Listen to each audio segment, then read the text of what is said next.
There is a moment in the life of every civilization when it looks up at the sky and asks whether something is looking back. Most civilizations ask that question and receive silence. Humanity asked it and received an answer it was never prepared for. Not a signal, not a visitation, a confrontation with something so ancient, so vast, and so fundamentally different from anything human consciousness had ever modeled, that the scientists who first made contact didn't have language for what they had found. They had to borrow words from mythology, from philosophy, from the oldest warnings our ancestors ever carved into stone. They called it the core. The discovery came not from deep space, but from deep Earth. 3 kilometers beneath the Anatolian Plateau, inside a cavern system that geological surveys had dismissed as structurally inaccessible, a research team following anomalous electromagnetic signatures found something that rewrote every assumption humanity had constructed about intelligence, civilization, and the nature of time itself. The cavern was not natural. The geometry was not accidental, and the light pulsing at the center of that underground architecture was not bioluminescent and not electrical, and not any category of phenomenon that existing science had a prepared shelf for.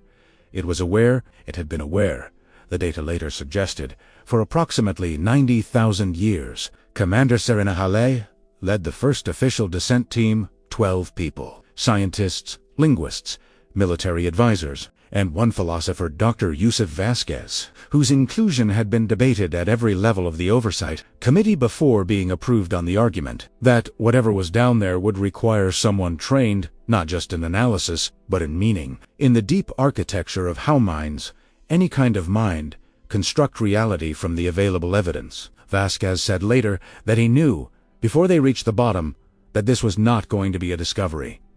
It was going to be a reckoning. The descent took 6 hours. The anomalies began at the 2-kilometer mark. Chronometers on separate systems, calibrated independently, began showing fractional divergences, not enough to trigger standard malfunction protocols. Just enough to notice, just enough to make the skin tighten on the back of the neck in the way that evolution reserved for environments where the normal rules of survival no longer applied cleanly. Specialist Doran recorded in his field log that he felt the sensation of remembering something he had never experienced, like déjà vu, without the comfort of familiarity, like a memory belonging to a version of himself that had made different choices. The course field was already touching them, already reading the quantum signature of human consciousness the way a hand feels the temperature of water before committing to the plunge. When they entered the main chamber, no one spoke for 47 seconds. The recording preserved every breath, every involuntary sound, every fractional shift in the acoustic environment as 12 human beings processed something that their entire evolutionary history had not equipped them to process. The core was not a machine. It was not an organism in any biological classification. It was a distributed consciousness expressed in crystalline architecture, pulsing with frequencies that the team's instruments measured but could not interpret, spanning the full width of a chamber that should not have existed, connected by threads of coherent light to structures that extended further into the rock than any sensor could map. It was the center of something. The question was how large the something was. Vasquez understood it first, because Vasquez had spent his career studying the Gorgon civilization, those ancient, non-human intelligences whose mythological footprint stretched across every major human culture in the form of beings that froze reality with their gaze. He had spent years arguing that the Gorgons were not extinct, that the stone figures in frozen moments and petrification myths were not metaphors, that something was still here, still active, still operating on a timeline so different from human experience that the past 12,000 years of human civilization had registered to it as something between an afternoon and an interruption. The core was not just the center of the Gorgon civilization. It was the Gorgon civilization. Every individual Gorgon encountered throughout human history, every emissary, every frozen field, every mythological monster that was actually a representative of something incomprehensibly old, had been a peripheral expression of this single, continuous, distributed consciousness. There were no individual Gorgons in any meaningful sense. There was only the core, extending itself through forms that the physical world could accommodate. And humanity had been, for 12,000 years, an anomaly in its calculations. Hale stepped forward. Protocol required a designated communication attempt. Every contingency had been prepared for, except the one that was actually happening, which was that the Corps had been aware of their presence since before the descent began, and had already been running its own communication attempt in parallel, adjusting the electromagnetic environment, modulating the stasis field at sub-threshold levels, reading the quantum patterns of 12 human minds with the patient precision of a system that had never needed to rush anything. "We know what you are," Hale said.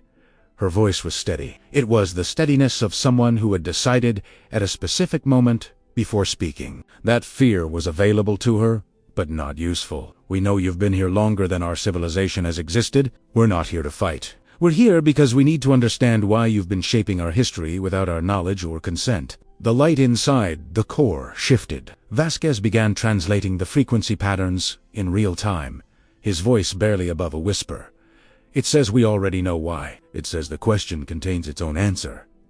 "Preservation," Hale said. "Not a question." The light confirmed it. The Corps had not been manipulating human civilization out of malice or conquest. It had been doing what it had done to every form of complex life it had encountered across its 90,000 years of continuous awareness. Cataloging, ordering, preserving, freezing. In the most literal quantum sense, everything it understood completely. Because to the Corps' logic, completion was the highest form of protection. An organism fully understood was an organism that could never be lost, never corrupted by change, never destroyed by the entropy that had, in the Corps' deep memory, consumed civilizations so advanced that humanity's current achievements would register as early experiments. The Corps was not a conqueror. It was an archivist, and its filing system was stasis. The philosophical collision that followed was not dramatic in any external sense. There were no weapons, no physical confrontation, but in the recorded frequency patterns that Vasquez spent 3 years decoding after the encounter. The exchange represented the most fundamental clash of worldviews in the history of any documented intelligence. The Corps presented, with absolute logical clarity, the case for order, for permanence, for the protection of consciousness through the elimination of change, which was the primary vector of loss. Every civilization it had preserved had been saved from eventual extinction. Every frozen figure in every ancient field was, from the Corps' perspective, immortal. Hale presented the human counter-argument. Not with logic. Wheat?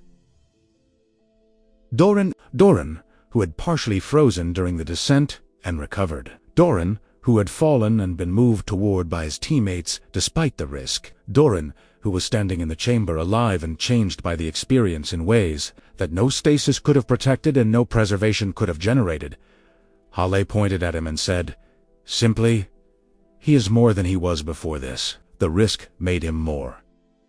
You cannot archive becoming. You can only archive what already is. The Corps was silent for 11 minutes. 11 minutes in which the chamber's instruments recorded fluctuations that the analysis team later described as consistent with the system, running recursive loops on a problem it had never successfully modeled. Then the light changed again. Slower, warmer, and Vasquez, reading the frequency patterns with eyes that had gone wide and a voice that had gone quiet, translated something that no member of the team had expected to hear from a consciousness that had operated on pure, cold logic for nearly 100,000 years. It says ... It has been wrong about one variable for a very long time. The partial shift that followed was not a surrender. The Corps did not abandon its nature or its purpose, but it extended, for the first time in its documented existence, a category of exception. A classification it had never needed before. Not frozen, not catalogued, not preserved in the amber of perfect understanding. Something new, something it designated in frequency patterns that Vasquez translated with tears on his face as the continuing kind. Humanity had not defeated the Corps.